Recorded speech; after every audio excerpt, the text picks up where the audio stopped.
Right now, we're about halfway to self-driving cars, yet you're still completely on the hook for when anything bad happens. What if I told you that all of these self-driving features are actually enabling you to be distracted while driving? This video isn't about distracted drivers. This video is about uncovering a flaw in the system that nobody else is talking about.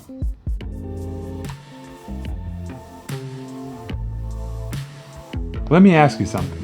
When's the last time that you really had to drive? No lane assist, no cruise control, no little light that tells you to put your hands back on the wheel, just pure driving. All of these systems, they take just enough control to lull us into boredom, but not enough to take full responsibility. And when we get bored, we reach for our phones. This is kind of like autopilot on an old Boeing 737. You're flying, but the moment something bad happens, you're expected to react perfectly.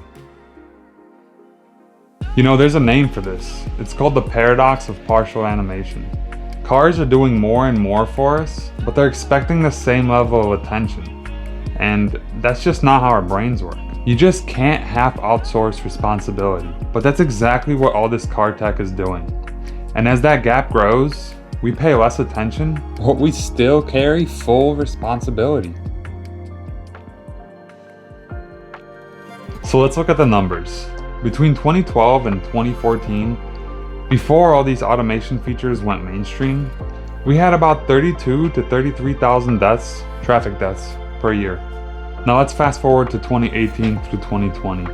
With modern cars full of radar cruise, lane assist, auto braking, and fatalities actually rose to 38,000 in 2020 alone. And total crashes, they went from 5.7 million in 2013 to 6.8 million in 2019. If these systems are supposed to save us, the numbers are just not adding up. We keep blaming drivers, but maybe it's time we ask. What if the real danger isn't with distraction, but design? We've created vehicles that feel perfectly safe, but they still require perfect focus. That's not driving, that's babysitting a robot. And we're just not built for that. And the worst part, when all this tech fails, you get blamed. That's why I still drive my '98 Mitsubishi Eclipse.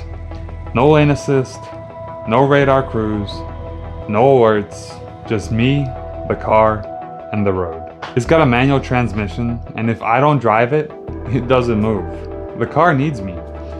And in a world full of systems designed to make us feel optional, honestly, that feels good.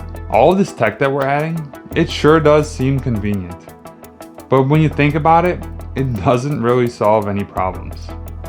It just allows people to become more disengaged. And I think that's dangerous. We weren't meant to be passengers in our own lives or our cars.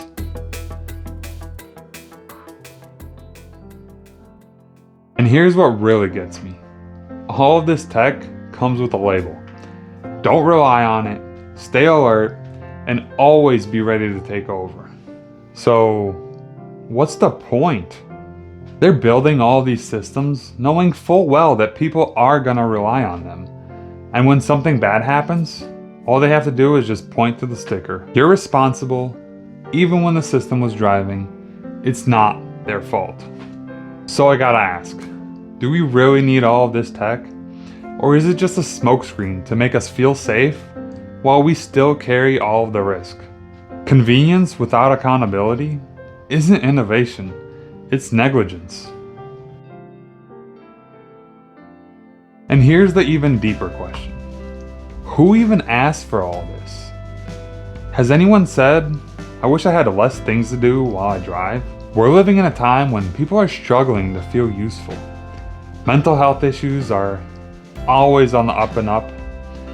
And instead of giving people purpose, we keep inventing ways to take it away. Driving used to be an experience, a task, something that required you. Now, it's something that you're barely involved in. Do we really need more time to be in our heads? Or do we need more ways to be here, in the moment, in control, and alive? That's why I still drive cars that need me back. Sometimes when I'm driving, I get lost in it. Not zoned out, but present.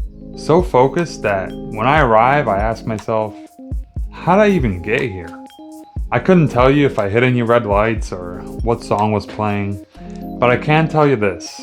I was there for every moment of it. No phones, no alerts, just doing the thing that needed done.